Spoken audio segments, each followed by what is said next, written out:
Ô Zaidan, falamos bastante sobre proposta, o que os candidatos querem naquilo que foi escrito no plano de governo e apresentado ao TSE e chegando à imprensa para que a gente possa falar, mas o que é palpável, na verdade é mais ou menos palpável, a peça do orçamento, a chamada Lei de Diretrizes Orçamentárias, foi sancionada com vetos pelo presidente Jair Bolsonaro, aumentou a projeção do PIB e estimando gastos com base em algo que a gente ainda não sabe, um cenário ainda deveras incerto do que vai acontecer pelas sazonalidades a que estamos impostos, principalmente no que diz respeito à inflação e de que maneira a economia vai reagir no próximo ano. Mas houve vetos do presidente na LDO, Zaidan. Pois é muita ficção, né, na LDO. Ô Zaidan, teve um empresário com quem eu trabalhei, ele falava, quando fazia o planejamento e não dava exatamente igual, ele falava, é por isso que é planejamento, porque se fosse para dar certo, chamava acertamento, né? É mais ou menos por aí. Agora o planejamento, pelo menos, pressupõe que você vai atuar dentro daquilo que foi planejado, né? Então, é interessante você ter planejamento. Agora, a projeção, ela quase sempre acontece tendo como base o cenário atual. E é quase certo, né, Ronald, que o cenário será diferente. Melhor, pior, mas diferente. Por exemplo, o que está projetado? Final de 2025, daqui a 3 anos, Selic em 7,1. Eu gosto do 1.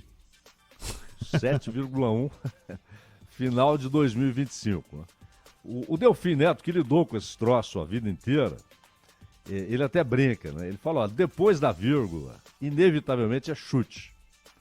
Claro que você tem médias, né? Mas quando você faz uma peça orçamentária, não é mais média de expectativa do mercado, diferente do boletim Focus, que é média de expectativa.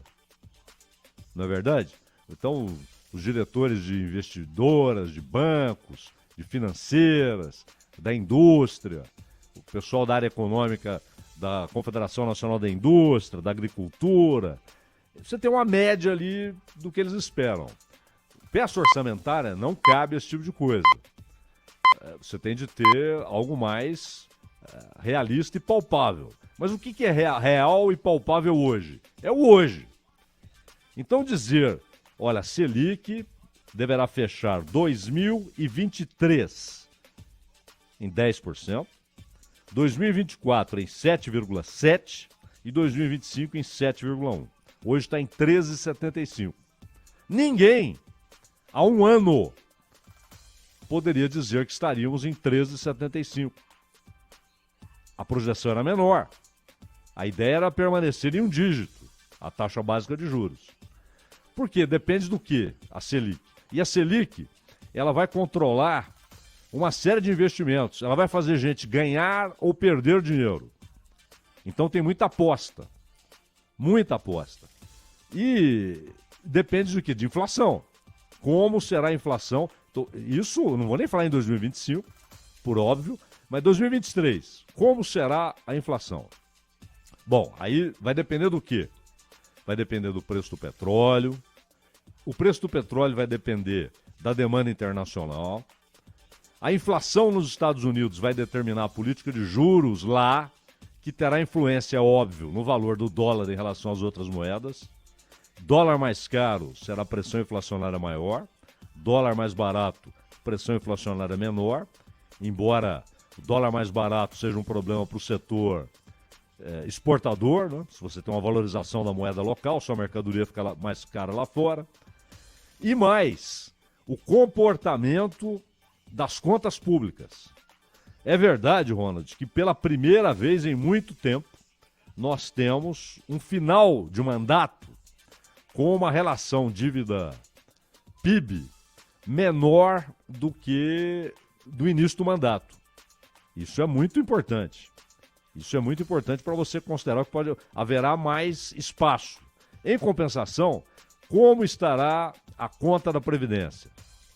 Como estará? Isso vai depender do desemprego, inclusive. seguro-desemprego, você tem alguns socorros sociais que não são previsíveis. Vai depender de quanta mão de obra será absorvida, de quanta gente vai requerer seguro-desemprego. Então, há muitas variáveis que não são controláveis e muitas delas nem previsíveis.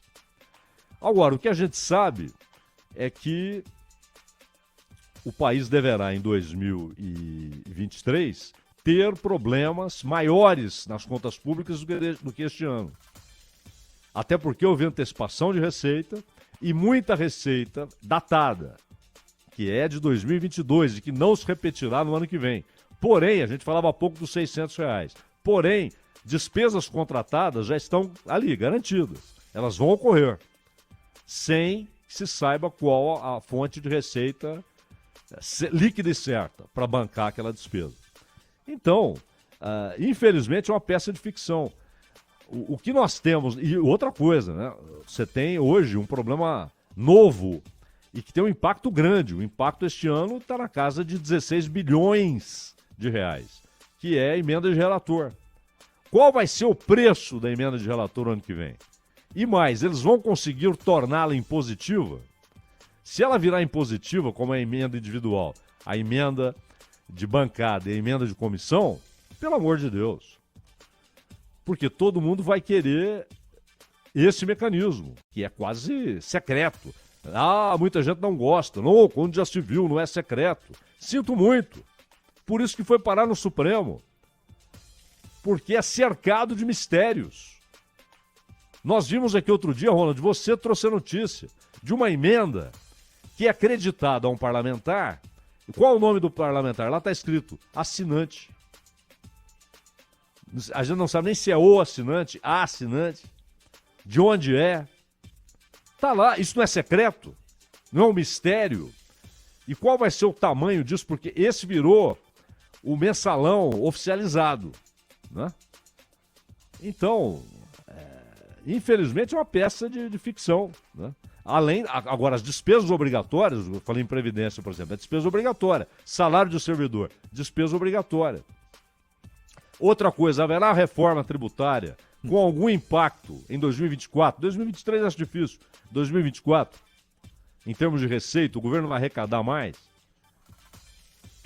É tanta incerteza que a gente olha a Lei de Diretrizes Orçamentárias, né, e ela é mais como aquilo que os candidatos apresentam lá no TSE. É mais uma carta de intenções, né? Você não sabe se aquilo vai acontecer ou não, se vai acontecer pelo menos ali em números aproximados, ou se vai ficar completamente fora do que está aqui. Imagine então para 2025, né?